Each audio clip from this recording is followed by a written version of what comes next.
Hey guys, what's going on? Mike the Caveman Kuhn here again from Paleo Primal Long Island and MikeTheCaveman.com.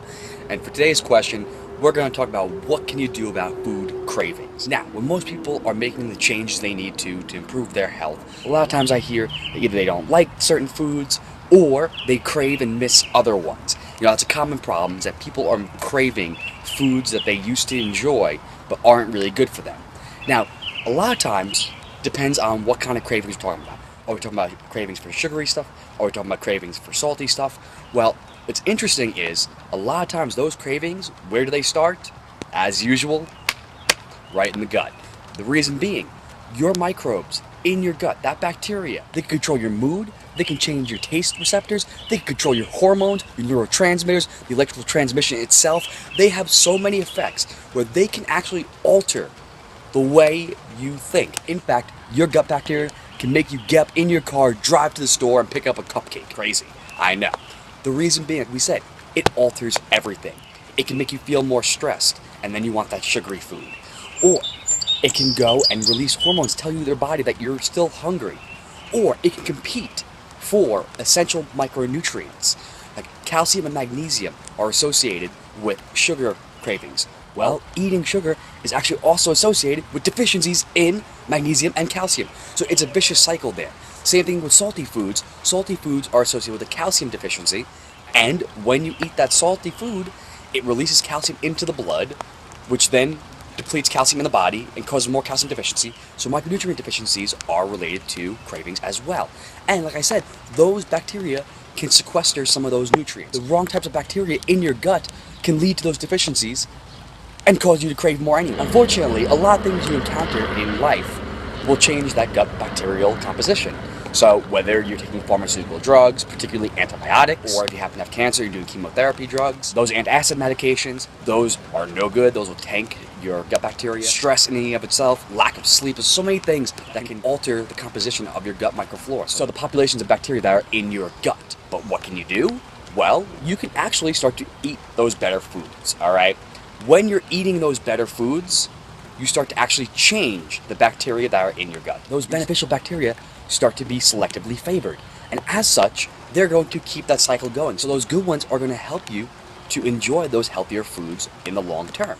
Other things, well, of course, getting in a quality probiotic, like Megaspore. It's going to help change that bacterial composition, and it's actually going to release micronutrients as well. It produces them. Now, obviously, your current bacterial composition is beyond your immediate control. You have to take the steps necessary to change that.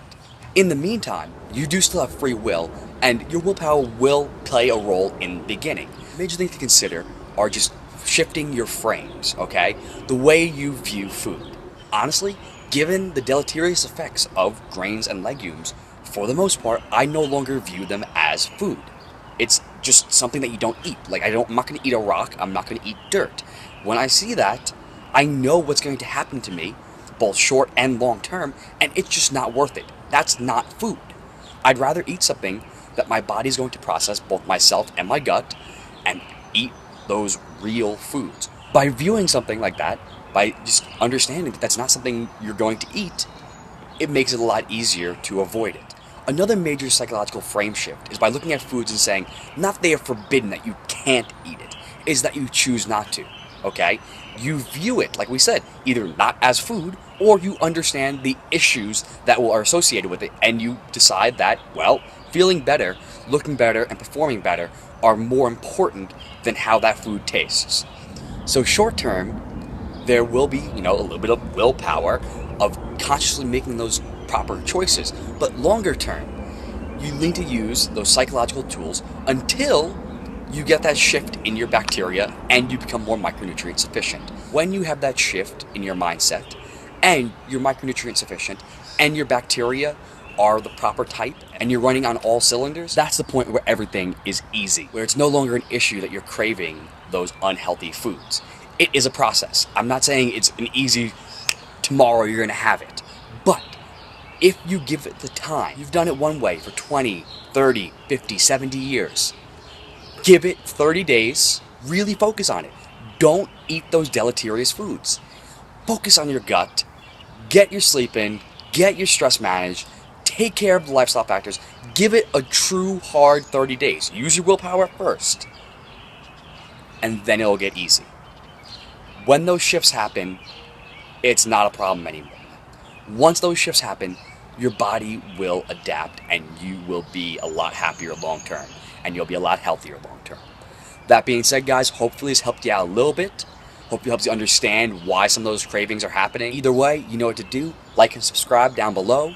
Share it with your friends. Head on over to Instagram and Twitter and follow me at Mike the Caveman. Head on to Facebook over on Paleo Primal Long Island. And of course over at MikeTheCaveman.com. That being said, guys, unfortunately today isn't the best day. Weather's a little unfortunate, but it looks like the sun's trying to break through. But either way, I'll see you tomorrow, guys.